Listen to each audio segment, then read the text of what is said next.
Hello friends, तो अब हम देखेंगे nationalism in India part 3 class 10th CBSE का चैप्टर का आगे का भाग। अभी तक जो हमने देखा है उसमें अवध में जो नॉन कॉपरेशन मूवमेंट हुआ था उसके बारे में चीज हमने देखी थी, जो लास्ट वीडियो में अब तक जो देखा था। इसके अलावा जो टाउन्स और सिटीज में जो मूवमेंट हो रहा था वो भी किस तरीके से हुआ और उसका क्या असर हुआ ये हमने देखा। अब इसके आगे देखते हैं कि क्या हुआ उस मूवमेंट का। ये मूवमेंट जब आगे चलता है तो धीरे धीरे स्लो पड़ जाता है। स्लो पड़ने के कुछ अपने रीजंस थे, रीजंस हमें जानना जरूरी है, तो वो देख लेते हैं। तो पहला रीजन आता है कि जो गुड्स वगैरह थी, कपड़े थे, उनका बॉयकॉट किया गया था। असल में उनका कोई ऑल्टरनेटिव नहीं था यहां के लोगों के पास। जो खादी मिलती थी वो बहुत ही महंगी थी और सारे लोग उसको नहीं खरीद सकते थे, इसलिए उनको वापस उन्हीं गुड्स के ऊपर, उन्हीं क्लोथ्स के ऊपर जाना पड़ा जो कि फॉरेन से आ रहे थे। तो जो बॉयकॉट था वो बहुत दिन तक नहीं चल पाया। इसके अलावा जो स्टूडेंट्स हैं, टीचर्स हैं और जो जॉब करने वाले लोग हैं जिनकी लाइवलीहुड चल रही है, जैसे लॉयर्स भी हैं, उनकी प्रैक्टिसेस बंद हो गई थी, तो वो भी अपनी सर्विसेज पर वापस चले जाते हैं क्योंकि उनके पास भी कोई दूसरा रास्ता नहीं है। अब लाइवलीहुड के बिना बहुत लंबे समय तक सरवाइव करना उनके लिए पॉसिबल नहीं था। तो धीरे धीरे ये चीजें वापस जो है मतलब धीरे धीरे पड़ गया नॉन कॉपरेशन मूवमेंट। अवध में क्या हुआ? अवध की में जो कांग्रेस की लीडरशिप थी वो वहां के मूवमेंट से बिल्कुल खुश नहीं थी, क्योंकि वहां पर भी कुछ ऐसी चीजें हो गई थी जो गांधी जी के सत्याग्रह के जो मेन प्रिंसिपल है उसके अगेंस्ट में जा रही हैं। जैसे वहां पर लूटिंग और अटैक्स शुरू हो गए थे, वायलेंट हो रहा था वो।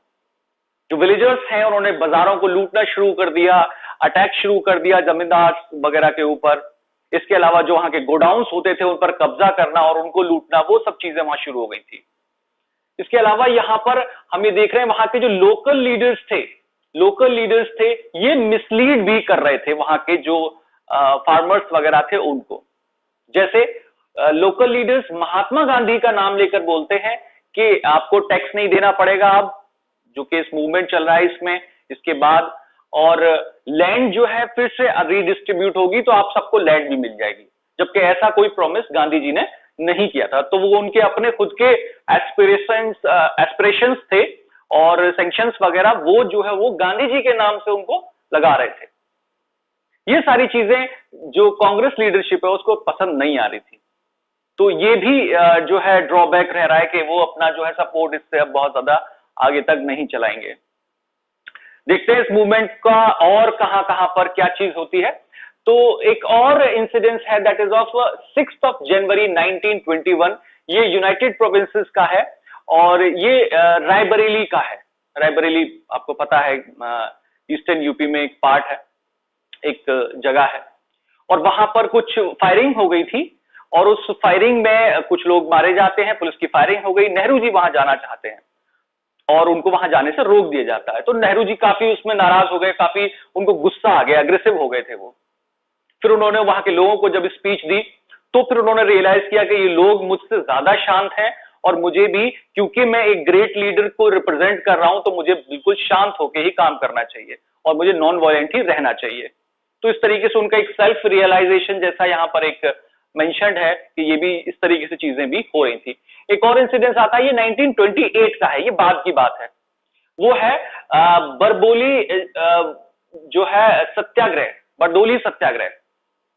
ये जो सत्याग्रह है ये गुजरात में हो रहा है। बरदोली जो है गुजरात में जगह है और यहां पर वल्लभ भाई पटेल ने इसको, सरदार वल्लभ भाई पटेल ने इसको जो है एग्जीक्यूट कराया था। ये भी जो टैक्सेशन वगैरह के अगेंस्ट में था, फार्मर्स के साथ था। ये बहुत सक्सेसफुल हुआ था, ये बहुत अच्छे से ऑर्गेनाइज भी हुआ था और इसका इफेक्ट फिर अदर पार्ट्स में भी दिखाई दिया था। बहुत ज्यादा इसकी जो है पॉपुलर हो गया था ये। इसके बाद हम देखते हैं ट्राइबल्स में क्या हुआ, ट्राइबल्स के लोगों ने इसको कैसे देखा। इस पूरे जो भी रिवॉल्यूशन चल रहा है उसमें ट्राइबल्स लोगों ने अपना रोल कैसे प्ले किया, उन्होंने स्वराज्य का मतलब क्या निकाला, सत्याग्रह उनसे मतलब कैसे वो लोग इसमें नॉन कॉपरेशन में जुड़ रहे हैं। तो पहले उनकी, जैसे हमने अवध में प्रॉब्लम्स देखी थी, ऐसे यहां पर भी पहले उनकी प्रॉब्लम्स देखते हैं। प्रॉब्लम्स उनकी ये थी कि वो कॉलोनियल गवर्नमेंट से बहुत परेशान थे। क्योंकि कॉलोनियल गवर्नमेंट यानी कि ब्रिटिश गवर्नमेंट ने फॉरेस्ट को उनके लिए बंद कर दिया था। अब ट्राइबल्स लोग तो फॉरेस्ट के ऊपर ही डिपेंडेड है पूरे तरीके से, और ब्रिटिशर्स ने वो फॉरेस्ट ही उनके बंद कर दिए कि आप उसमें एंट्री नहीं कर सकते। वो एक्चुअली उनका जो वर्ल्ड वॉर 1 है और उसमें उनको बहुत ज्यादा फॉरेस्ट की जरूरत थी, ये लोग उसको काट वगैरह देते थे, तो उसके लिए वहां लॉ लगा दिया था कि आप अब एंट्री नहीं करेंगे। They felt that there traditional right were violated.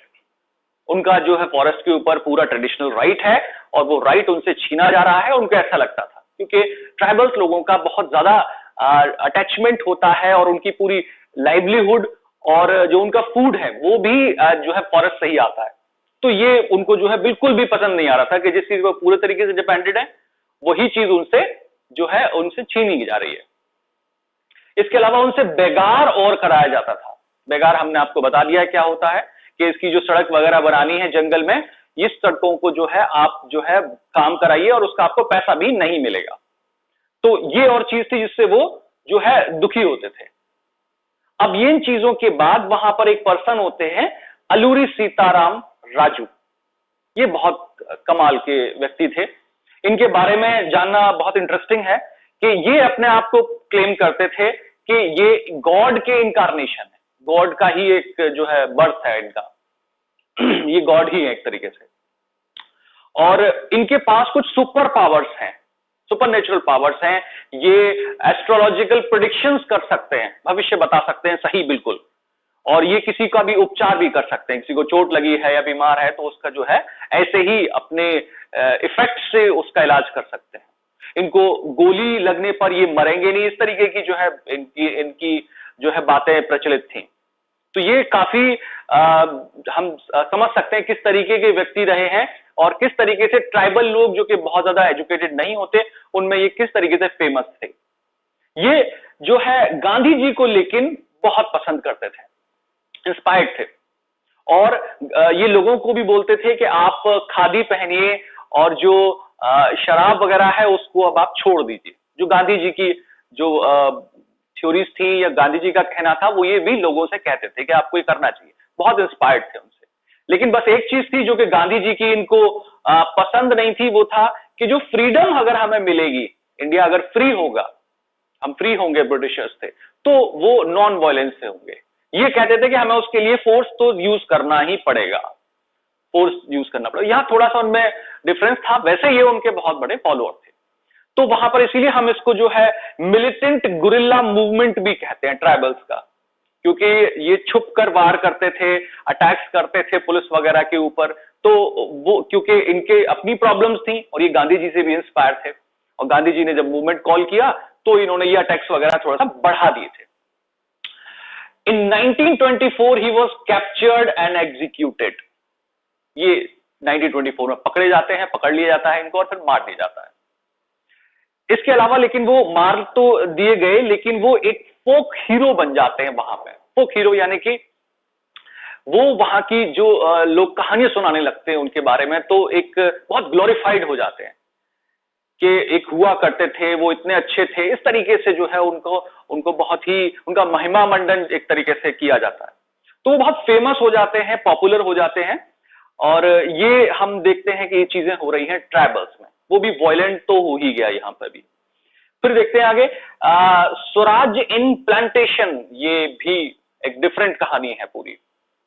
Plantation, ये प्लांटेशन हम इंडिगो प्लांटेशन की बात नहीं कर रहे हैं, यहां पर हम प्लांटेशन कर रहे हैं आसाम की। आसाम में जो टी प्लांटेशन हो रहा है उसकी बात कर रहे हैं।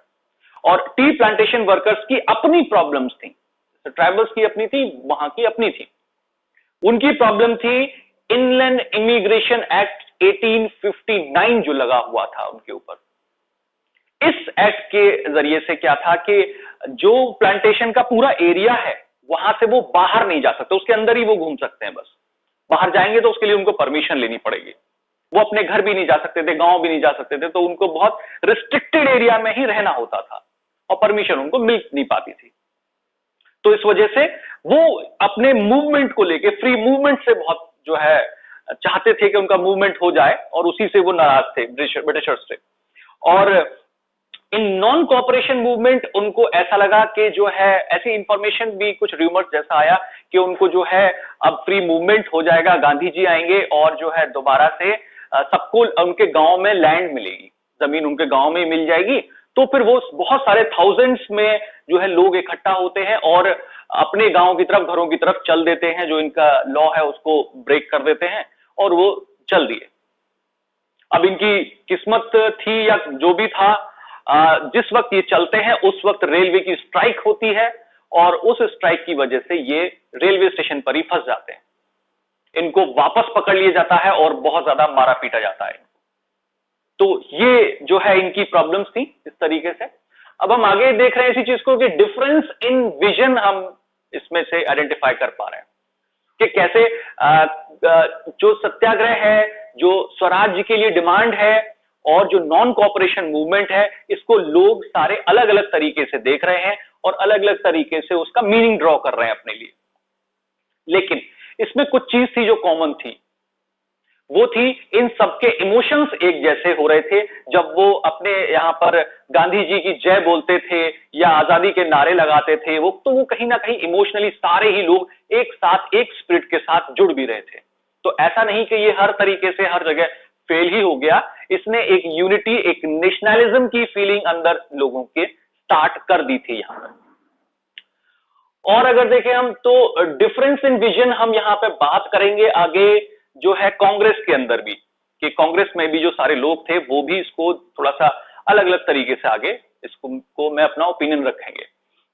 बट 1922 में चौरी चौरा एक जगह है और वहां पर एक पीसफुल प्रोटेस्ट होता है, डेमोन्स्ट्रेशन हो रहा है और उनका क्लैश होता है पुलिस के साथ, जो वायलेंट हो जाता है, कुछ लोग मारे जाते हैं और गांधी जी से दुखी होकर इस मूवमेंट को जो है वापस ले लेते हैं। नॉन कोऑपरेशन मूवमेंट इस इंसिडेंट के बाद वापस ले लिया जाता है। अब हमें पता है कि सिर्फ यही रीजन नहीं है, रीजंस बहुत सारे चलते हुए आ रहे हैं, हर जगह के अपने अलग अलग रीजन है।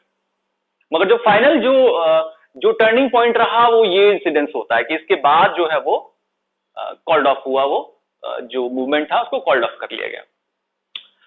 अब देखते हैं इसके बाद जो ग्राउंड सब बनेंगे सारे इवेंट्स के, वो सिविल डिसोबीडियंस के बनेंगे। तो हम यहां से जितने भी इवेंट्स देखेंगे वो एक्चुअल में कहीं ना कहीं सिविल डिसोबीडियंस मूवमेंट को कंट्रीब्यूट करेंगे। देखते हैं क्या हुआ। यहां पर 1922 में गांधी जी ने नॉन कोऑपरेशन तो विड्रॉ कर लिया, तो अब कुछ तो करना था उसके बाद। तो ही फेल्ट कि जो है ये जो मूवमेंट है ये वायलेंट हो रहा है और सत्याग्रही जो हैं उनको ट्रेनिंग की जरूरत है, वो भी इसको ठीक से समझ नहीं पा रहे। जो ऑर्गेनाइज करा रहे हैं वो भी और जो इसमें पार्टिसिपेट कर रहे हैं वो भी अभी ठीक से सत्याग्रह का कॉन्सेप्ट ये समझ नहीं पाए। तो इनको लगता है इनको ट्रेनिंग की जरूरत है, गांधी जी को ऐसा लग रहा है। Some leaders want to participate in elections, हमने बात की थी प्रोविंशियल इलेक्शंस हुआ करते थे, तो कुछ लीडर्स कांग्रेस के ऐसे थे जो चाह रहे थे कि नहीं, हमें जो है अब ये सब हमने बहुत कर लिया, करके देख लिया और ये वायलेंट हो जाता है और हमें अब इलेक्शन में पार्टिसिपेट करना चाहिए और वहीं पर जो है जीत कर, वहीं पर उनकी गवर्नमेंट में रहकर, वहीं पर अपोज करके, आर्ग्यूमेंट करके हमें जो है अपनी बात मनवानी चाहिए, अपनी बात रखनी चाहिए, सबको बताना चाहिए क्या गलत हो रहा है क्या। तो ये कुछ वो लोग थे जो थोड़े से मॉडरेट वाले थे। ठीक है, हमें पता है ना कि जो कांग्रेस थी वो शुरू में ही 2 पार्ट्स में डिवाइड हो गई थी, एक मॉडरेट थे और एक रेडिकल्स थे। तो ये मॉडरेट वाले लोग हैं, लिबरल्स जो के जो है better to oppose being in the government, ऐसी बात कह रहे हैं। इसी कंटेस्ट में, इसी सीक्वेंस में सीआर दास और मोतीलाल नेहरू एक पार्टी फॉर्म करते हैं, स्वराज पार्टी। ये एक्चुअली कांग्रेस के अंदर ही एक पार्टी थी और ये फॉर्म करी गई थी कि वे इलेक्शन में पार्टिसिपेट कर पाए। वहीं पर कुछ लोग ऐसे भी थे जैसे जवाहरलाल नेहरू, सुभाष चंद्र बोस, जो ये कहते थे कि नहीं, अभी हमें और ज्यादा अच्छे से मास स्ट्रगल को और ज्यादा इसमें हवा देनी चाहिए या मास स्ट्रगल में और ज्यादा उतरना चाहिए। यही चीज आगे बढ़ती है, बाद में ये लोग भी इनको खैर ज्वाइन कर लेते हैं, मास स्ट्रगल के लिए किस तरीके से आगे बढ़ रहे हैं। इसमें इसी सीक्वेंस में वर्ल्ड वाइड इकोनॉमिक डिप्रेशन आता है। ये जो ड्यूरेशन है 1926 से लेके 1930 तक, हम इसको वर्ल्ड हिस्ट्री में अलग अलग कंट्रीज में पढ़ने वाले जो इकोनॉमिकल डिप्रेशन का जो इफेक्ट है वो हम देखते हैं। हम रशियन रेवोल्यूशन में भी इसका इफेक्ट देखते हैं, जर्मनी में भी इफेक्ट देखते हैं उसी टाइम पर, और वही इफेक्ट हमें यहाँ इंडिया में भी दिखाई देता है कि जो प्राइस थे गुड्स के वो बहुत लो हो जाते हैं, एक्सपोर्ट लगभग बंद हो जाता है, और लोगों को जो अपनी कीमत है चीजों की, फार्मर्स वगैरह को, वो नहीं मिलती। तो बहुत ज्यादा इससे भी प्रॉब्लम आ गई, जो great economical, world wide great economical depression आया था उससे। और इसी बीच में क्या होता है, साइमन कमीशन और स्टैब्लिश हो जाता है। ये साइमन कमीशन स्टैब्लिश हुआ था नवंबर 1927 में, और ये किया था Tory government form commission. Yes, तो ये टोरी गवर्नमेंट थी। अभी टोरी गवर्नमेंट क्या है? टोरी गवर्नमेंट ये जैसे हमारे यहाँ पॉलिटिकल पार्टीज होती हैं, ऐसे ही ब्रिटेन में भी पॉलिटिकल पार्टीज हुआ करती थी, उन्होंने इलेक्शंस कंटेस्ट होते थे वहां भी। तो ये एक पॉलिटिकल पार्टी है जो कि वहां के कंजर्वेटिव थॉट्स को रिप्रेजेंट करती थी। तो ये इलेक्शन में मतलब जीतते हैं, पावर में आते हैं, तो इनकी जो फिलॉसफी थी या इनका जो डीलिंग थी करने की इंडिया को, वो कुछ ऐसी थी कि उन्होंने कहा कि हम एक कमीशन बनाते हैं जो कि सजेस्ट करेगा कॉन्स्टिट्यूशनल चेंजेस जो इंडिया के लिए जो अब जो है आगे रूल करने के लिए, और रिफॉर्म्स वहां पे सजेस्ट करेंगे कैसे हम और अच्छे से उनको जो है गवर्न कर सकते हैं, वहां पर और चीजें बेटर कैसे कर सकते हैं। तो ये कमीशन स्टैब्लिश हो रहा है। तो वैसे तो ये अच्छी बात है कि उन्होंने कुछ अच्छा सोच रहे हैं इंडिया के लिए, लेकिन प्रॉब्लम ये आती है कि no single Indian member in the commission. India का कोई भी मेंबर नहीं है। कमीशन बन गया, सर जॉन साइमंस जो है वो उसके हेड थे, उन्हीं के नाम पर ये कमीशन था, लेकिन उस कमीशन में कोई भी इंडियन मेंबर नहीं है, इंडिया का कोई नहीं है। तो इसलिए इसको फिर आगे जाके अपोज किया गया। जब भी ये इंडिया में आया तो इसे बहुत वाइडली यहां पर जो है प्रोटेस्ट का सामना करना पड़ा। इसको आगे हमें समझने के लिए कुछ इंपॉर्टेंट टर्म्स हैं, उनको जो है थोड़ा सा उनका मीनिंग समझ लेते हैं, वो भी काफी इंटरेस्टिंग है। ये जैसे वॉइसरॉय हुआ करते थे उस वक्त। वॉइसरॉय कौन थे? वो एक्चुअल में जो ब्रिटिश क्राउन है, जो क्राउन है उसको रिप्रेजेंट करते थे उनकी कॉलोनीज में, और उनके बिहाफ पर यहां पर जो है रूल करते थे। यानी कि वो रिप्रेजेंटेटिव है उनके, वो फाइनल जो है वो नहीं है, हेड नहीं है। तो उनकी कॉलोनीज में जो रूल कर रहे हैं, जो उनको हेड कर रहे हैं यहां पे, वो वॉइसरॉय, उनको वॉइसरॉय कहते हैं। तो यहाँ के सारे डिसीजन जो फाइनल डिसीजन होंगे वो पहले वॉइसरॉय लेंगे या वही डिमांड्स को आगे फॉरवर्ड करेंगे। इसके बाद एक और वर्ड यूज होता है, दैट इज डोमिनियंस। डोमिनियंस जो है ऐसे समझिए आप कि एक ऑटोनोमस पावर है। अगर ब्रिटिशर्स किसी अपनी कॉलोनी को डोमिनियन स्टेट बनाते हैं, तो वो जो कॉलोनी है अब अपने आप में ऑटोनोमस हो जाएगी, अपने सारे डिसीजंस खुद लेगी, अपने लॉज भी सारे खुद बनाएगी, और इवन वो फॉरेन रिलेशन अगर किसी से करना है वो भी खुद ही कर लेगी। तो उसको पूरी फ्रीडम मिल जाती है। लेकिन उसका जो हेड होता है वो फिर जो है क्राउन ही होगा। जो ब्रिटेन का क्राउन है, वहां की जो प्रिंस जो भी है, वहां के प्रिंस हैं या वहां के जो किंग हैं, वो ही उसको हेड करेंगे। फाइनल जो उसके हेड है वो लोग होंगे फाइनल हेड, लेकिन डिसीजंस के लिए वो पूरा फ्री होगा। तो इस तरीके की पावर जो होती है उसको डोमिनियन पावर कहा गया। डोमिनियन स्टेट बनाने की भी बात होगी। इसमें एक और चीज इसको समझने के लिए यहां पर अच्छी है कि जब इंडिया फ्री हुआ था 15 अगस्त 1947 में, तो इंडिया फ्री तो हुआ था लेकिन वो एक डोमिनियन स्टेट बना था। 1947 में 15 अगस्त को इंडिया डोमिनियन स्टेट बन गया था ब्रिटेन का, क्योंकि इंडिया में कोई भी अपना इलेक्टेड हेड नहीं था। तो क्या हुआ था, हमें पता है कि लॉर्ड माउंटबेटन यहां पर गवर्नर थे वहां के, तो वो टाइम बीइंग के लिए अपॉइंट हुए थे, तो वो रिप्रेजेंट कर रहे थे। जब इंडिया में 26 जनवरी को अपना कॉन्स्टिट्यूशन पूरा आ गया, यहां पर प्रेसिडेंट अपॉइंट हो गए यहाँ के, तो फिर वो स्टेटस डोमिनियन का फिर यहां से हट जाता है। ठीक है, तो 26 जनवरी को वो फिर हट गया डोमिनियन का स्टेटस। उसके पहले इंडिया भी एक डोमिनियन स्टेट था। ठीक है, वो ट्रांजैक्शन का पीरियड था, कैसे पावर जो है एक से दूसरे को ट्रांजिट करी जाए। तो हम अब इन वर्ड्स का मीनिंग समझ गए होंगे, ताकि हम आगे जब इन वर्ड्स को यूज करेंगे तो वो क्लियर हो जाएगा। तो देखते हैं, जब साइमन कमीशन इंडिया आता है 1928 में, तो उसको इंडिया में ग्रीट किया जाता है इस तरीके के नारे लगाकर, गो बैक साइमन। और इसका जो अपोज है वो सबने किया था मिलकर, चाहे उसमें कांग्रेस हो, मुस्लिम लीग हो, या जितनी भी पार्टीज थी वो सब उसके अगेंस्ट में डेमोन्स्ट्रेशन करते हैं। सब लोग जो है प्रोटेस्ट वगैरह कर रहे हैं। इसी जो है प्रोटेस्ट को थोड़ा सा सप्रेस करने के लिए, थोड़ा सा दबाने के लिए, लोगों को खुश करने के लिए अक्टूबर में 1929 में इरविन एक कुछ अनाउंसमेंट कर देते हैं। ये अब इरविन कौन है? इरविन वॉइसरॉय थे उस वक्त यहाँ पे, तो आप समझ गए होंगे वॉइसरॉय से क्या मतलब है। तो इरविन जो है अनाउंसमेंट करते हैं, एक वेग सा अनाउंसमेंट करते हैं कि आप अभी थोड़ा सा शांत हो जाइए, हम फ्यूचर में कभी, कोई डेट नहीं दी थी, फ्यूचर में कभी इंडिया को डोमिनियन स्टेट बना देंगे। तो एक लालच जैसा था। तो वो भी डोमिनियन स्टेट बनाने की बात कर रहे हैं, रिपब्लिक बनाने की बात नहीं कर रहे हैं। रिपब्लिक में तो हेड इलेक्टेड जो होता है वो वहीं के लोग इलेक्ट करते हैं। तो डोमिनियन स्टेट के लिए कमिट कर रहे हैं, ये एक अनाउंसमेंट कर रहे हैं और कह रहे हैं इसके लिए हम एक राउंड टेबल कॉन्फ्रेंस भी ऑर्गेनाइज करेंगे। लेकिन ये सारी चीजें this does not satisfied Congress leaders. नहीं जी, कुछ नहीं चाहिए, हमें तो कंप्लीट फ्रीडम चाहिए, कोई डोमिनियन स्टेट वगैरह का स्टेटस नहीं चाहिए, कुछ नहीं चाहिए ऐसा। तो इसमें फिर इसी सीक्वेंस में एक यहां पर छोटा सा इंसिडेंस और होता है, फिर यहां पर डिमांड आती है पूर्ण स्वराज की। ये इंसिडेंस था कि लाला लाजपत राय, एक पीसफुल डेमोन्स्ट्रेशन चल रहा है इसी का, और ये हमें पता है कि लाला लाजपत राय जो थे ये मॉडरेट्स में से थे, ये रेडिकल्स में से नहीं थे, ये मॉडरेट्स में से थे।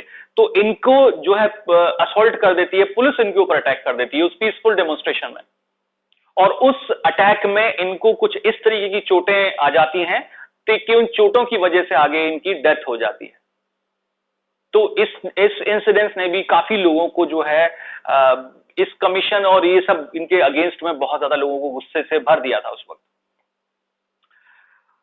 अब हम देखते हैं एक लाहौर में कांग्रेस का सेशन हो रहा है दिसंबर 1929 में। लाहौर में कांग्रेस सेशन हो रहा है दिसंबर 1929 में, जिसको हेड कर रहे हैं जवाहरलाल नेहरू। इन्होंने क्या किया, इन्होंने वहां पर पूर्ण स्वराज की डिमांड अब यहां पर कर दी। दिसंबर में पूर्ण स्वराज चाहिए अब हमको। स्वराज हमने मतलब बताया था अपना खुद का रूल, तो हमें कंप्लीट रूल चाहिए, हमें ये डोमिनियन वगैरह ये सब नहीं चाहिए, कंप्लीट हमारा ही होना चाहिए। तो इस तरीके की डिमांड ये रख रहे हैं, और इसमें radicals like Bose and Nehru became very assertive इसको करने के लिए कि हम ऐसा करेंगे आगे। और इन्होंने जो है एक डेट भी डिसाइड कर ली थी, दैट इज 26 जनवरी, कि हम इंडिपेंडेंस डे सेलिब्रेट भी करेंगे 1930 में। ये सेम है लगभग, ये 29 दिसंबर की बात हो रही है, और ये जो है जनवरी की बात हो गई, मतलब एक महीने का ही लगभग टाइम है, और उसमें ये जो है इंडिपेंडेंस डे सेलिब्रेट करने के लिए जो है डिसाइड कर लेते हैं।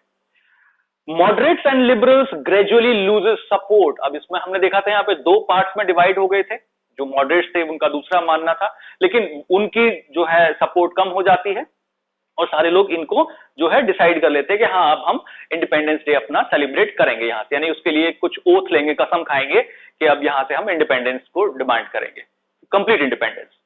तो ये 26 जनवरी को सेलिब्रेट किया जाता है, अच्छे से यहां पर सब कुछ होता है, बट इसको बहुत ज्यादा अटेंशन नहीं मिलती। अब ये भी काम हमने मतलब इंडिया में कर लिया गया, कांग्रेस के एफर्ट से ये कर लिया गया, तो इस डेट की काफी इंपॉर्टेंस हुई है फिर बाद आगे जाके भी। जो इंडियन कॉन्स्टिट्यूशन है वो 26 नवंबर को बेशक बनकर पूरा तैयार हो गया था, और कुछ उसके जो पार्ट्स हैं वो एप्लीकेबल भी हो गए थे, लेकिन कंप्लीट इंडियन कॉन्स्टिट्यूशन हम अप्लाई करते हैं 26 जनवरी को। वो इसीलिए किया था क्योंकि ये डेट की जो इंपॉर्टेंस है हिस्टोरिकली वो काफी ज्यादा मानी गई कांग्रेस में। अब हम इसके आगे देखेंगे किस तरीके से अब यहां पर सिविल डिसोबीडियंस मूवमेंट अब स्टार्ट होने ही वाला है। अब मतलब यहां से कुछ ऐसा होगा कि गांधी जी अब सिविल डिसोबीडियंस के लिए अब अपने स्टेप्स उठा ही लेंगे, क्योंकि अब इन सबसे काम नहीं चलेगा, और ये भी इंडिपेंडेंस डे को भी बहुत ज्यादा सपोर्ट नहीं मिली है।